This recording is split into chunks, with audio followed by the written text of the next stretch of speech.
Good morning, ladies and gentlemen.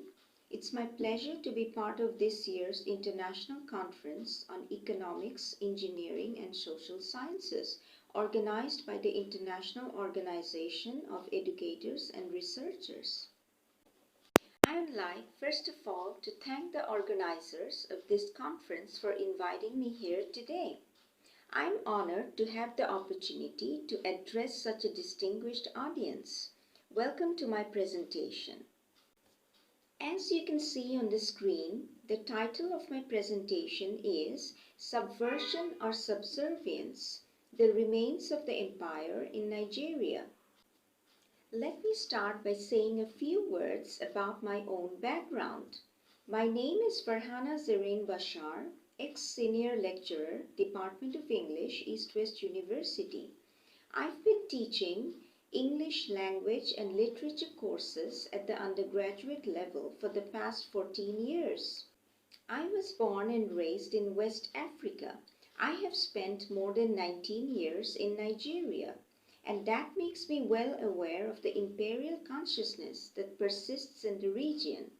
So let me give you a map of what to expect from my presentation. As you can see on the screen, the title of my presentation is Subversion or Subservience, a question mark, the remains of the empire in Nigeria. I have divided my presentation into three sections.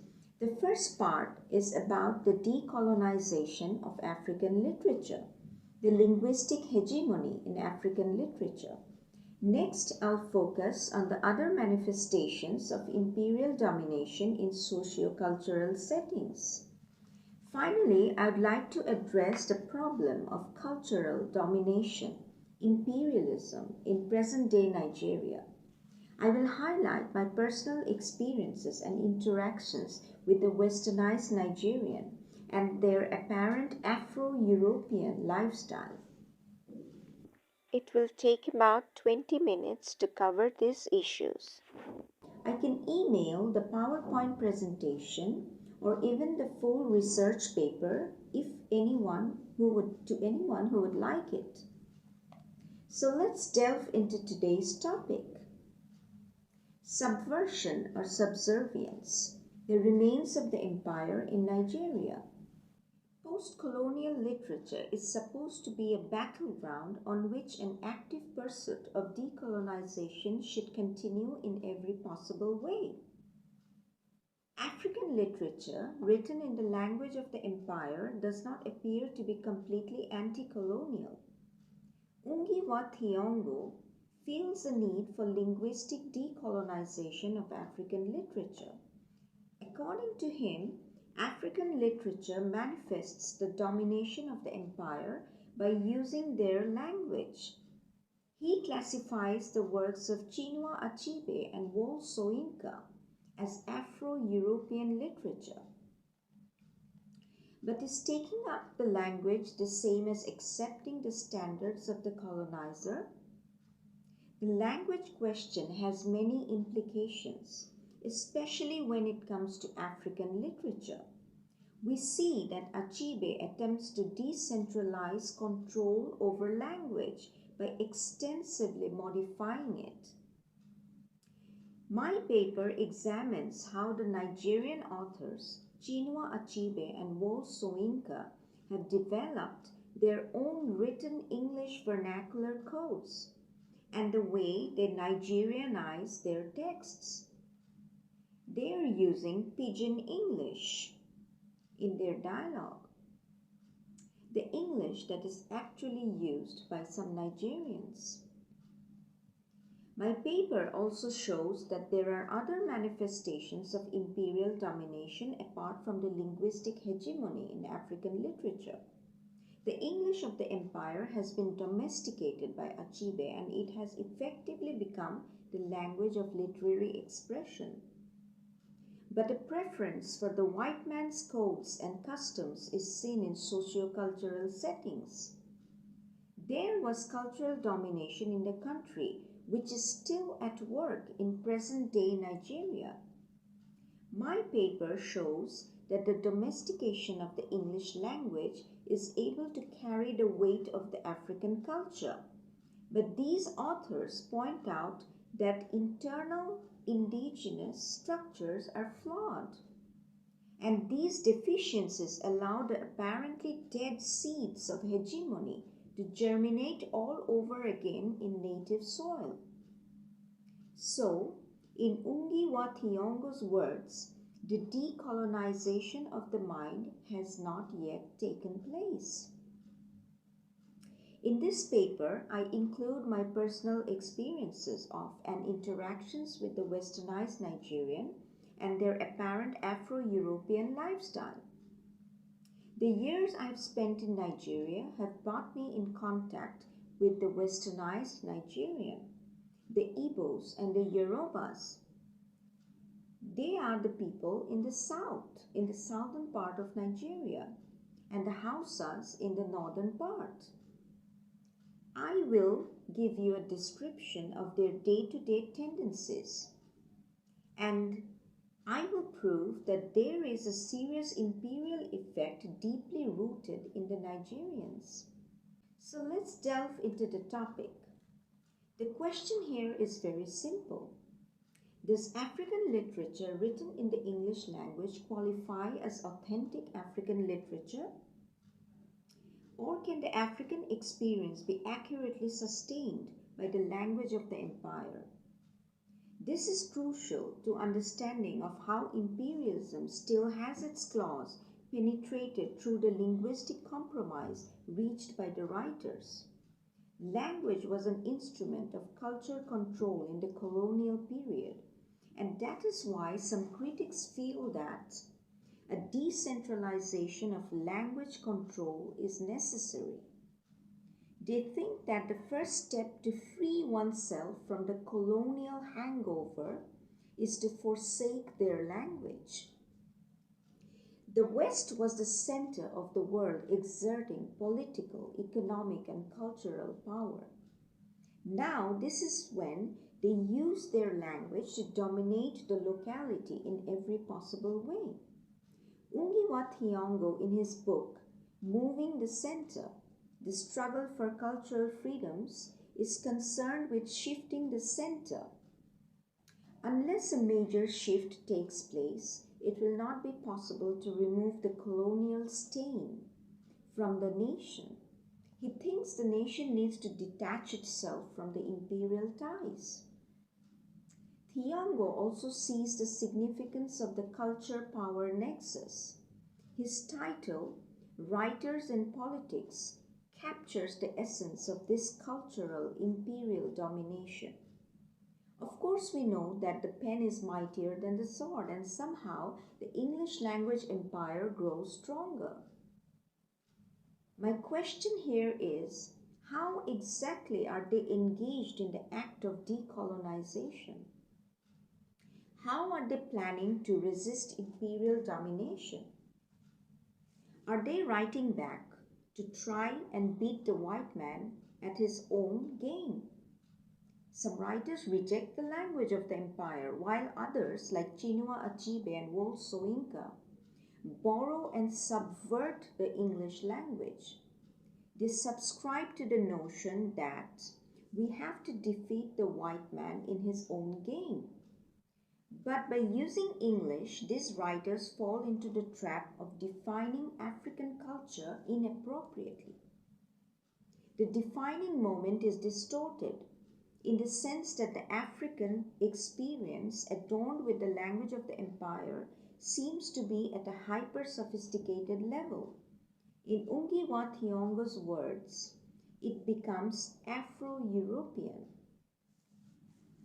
If we attend to the nexus between language and power, we see that the writers in power, armed with their pens, shape Africa in an English style. These works are accessible to only a section of the people, that is, the bourgeois, the educated upper class, and the middle class. A question springs up again. So what happens in the end? Writers have politicized the act of decolonization. Their works, no matter how they have modified or Africanized them, are kept on the bookshelves of the petty westernized educated classes. Achebe, for example, writes in Things Fall Apart in the Western mode. He Nigerianizes his narrative by inserting Igbo proverbs and keeping to the orality of the storytelling styles. But it definitely belongs to the educated speaking standard Nigerian English. As Thiongo notes, quote, its greatest weakness still lay where it has always been, in the audience. The petty bourgeois readership automatically assumed by the very choice of language.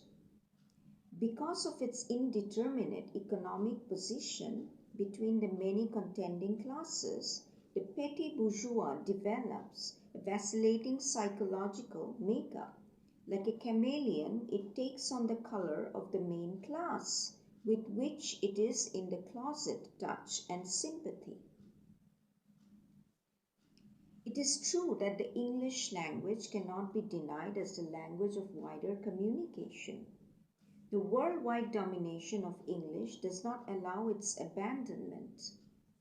But the question of the African sentiment remains. It is not also wholly certain that if these writers opted for African languages, the problem of cultural invasion would be eradicated. Since language is closely tied to culture, it is a dangerous pursuit to use the empire's language. In a way, it feeds on the native and slowly transforms them to serve colonial interests. Another problem is the African situation. The language questions has many implications, especially when it comes to African literature.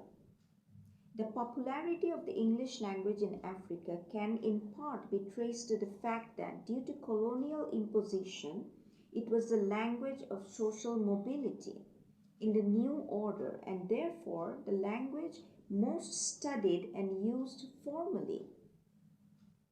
The African languages were neglected in terms of formal study and use. In Nigeria, for example, there are many ethnic and tribal languages, where English is more than simply a means of communicating ideas and information. It also serves as a very important means of establishing and maintaining a unifying relationship amongst people of diverse cultures and mother tongues. Chinua Achebe and Wolf Soyinka believe that a rigid hegemony of the language can be unmasked through the process of adaptation. As Thiongo further notes, in decolonizing the mind, language was the most important vehicle through which that power fascinated and held the soul prisoner. Language was the means of the spiritual subjugation. Nigeria is a large nation with hundreds of languages. The second edition of an index of Nigerian languages lists over 400 languages. All the languages except Pidgin and English are associated with specific indigenous people and are thus not pan-Nigerian. Only English and Nigerian Pidgin can be called pan-Nigerian in the sense that no ethnic group can claim native rights to them.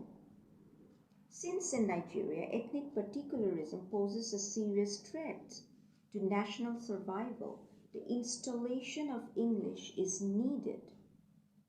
This explains Achebe's choice of language.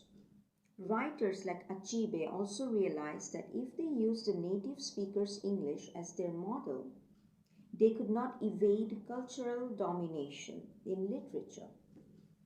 So they created a pan-Nigerian language that unified the constituent ethnic groups. They were sure that it had links with the language of the colonial master. Now there were these possible strategies. The use of a pan-national modified English, that is Nigerian English, or the use of Pidgin. But only one was considered feasible at that time, at the time of Nigerian independence. The use of ethnic Nigerian modified Englishes, or the pidgin, could not be used because of the hostility people showed to its English language association. The nation tried to abolish the English language of its colonial master. It was considered corrupt. School children were forbidden to use it, and writers could not connect themselves to it. It is proved in ICEESS Things Fall Apart. There is no instance of pidgin in it, but his later novel, Anthills of the Savannah, offers examples of the usage of pidgin. This Nigerian English caused identity problems. It was closely connected to Standard English, and the people using it assumed a strong sense of superiority. Only the upper and upper middle class used this English. The English virtually no difference between Nigerian English and Standard British English. The Nigerian pidgin performs the role of informal English in Nigeria. Here are some quick examples. You don't go there. I have seen you well. It don't happen, etc. This English can be distinguished from Standard English. But the Nigerians speak English the way they write it, and that is why it is by and large identical in syntax and spelling with Standard British written English. So the only way out was to write in various types of ethnic modified Englishes. This is what came to be known as transliteration. Transliteration does not have the same meaning in African literary theory as in Standard English. The Oxford English Dictionary defines the term as the rendering of letters or characters of one alphabet in those of another. But in transliteration, as in the African critical terminology, it is a blend or a literal transliteration. It's a literal translation. A blend of translation and the literal meaning so that it is classed as literal translation. A meaning that, however, is not listed in any English dictionary. This became an important term in the post-colonial language politics of African literature. Transliteration is a procedure for introducing tropes and idioms from an African ethnic language into English through a communication of equivalent words. In ICEESS Arrow of God, we see this equivalent transliteration. Thus, the Igbo idiom WEREUEGIGUO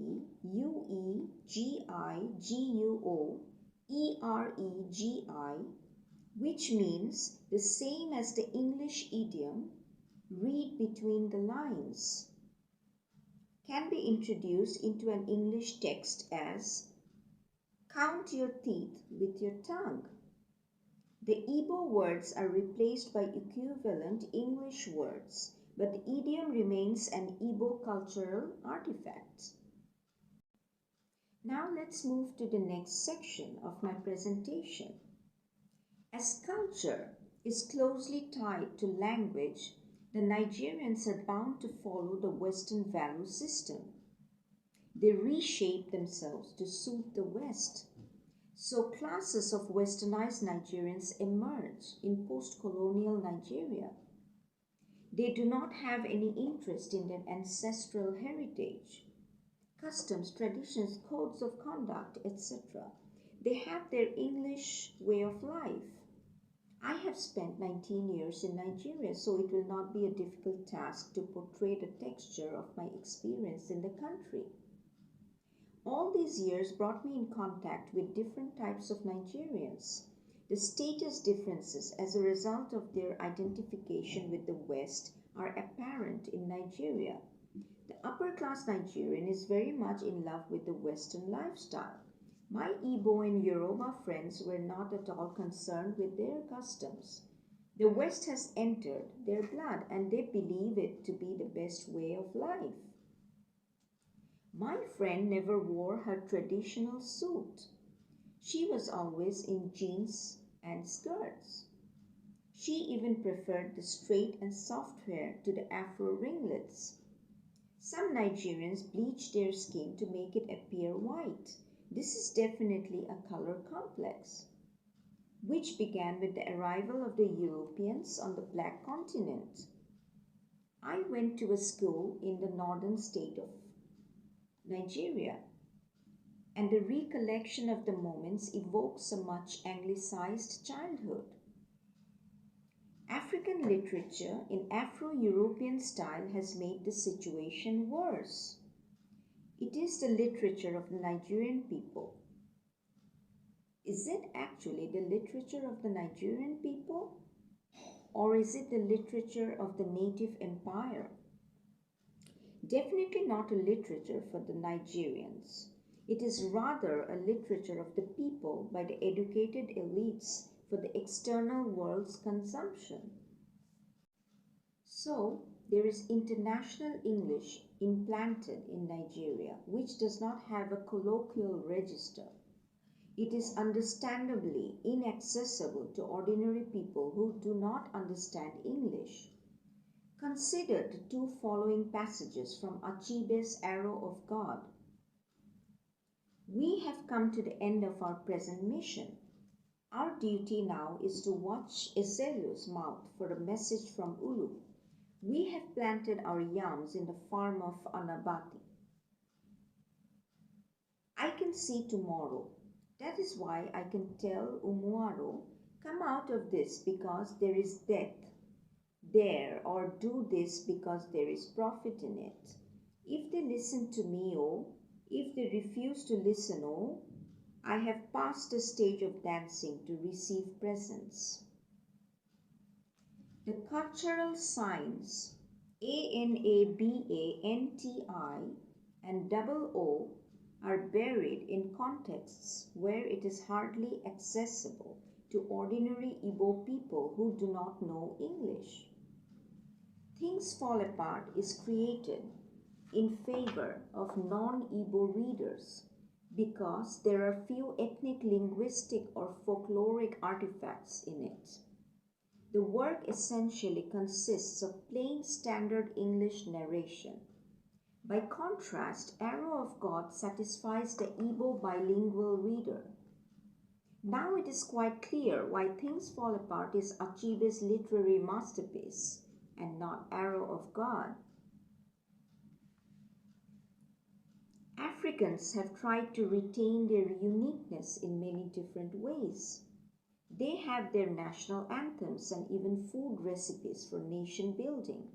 But some way or the other, they fall short of the ingredients needed to establish a positive socio-political overview. Somewhere along the way, it cracks down. A section of the people can hardly stick to their traditional essence. Let's move to the third part of my presentation, the imperial domination and my personal experiences. I have seen that most Nigerians make fun of the concept of ancestral spirits. This is an integral part of African culture and belief and the belief system. My friend in school cracked jokes about the medicine man.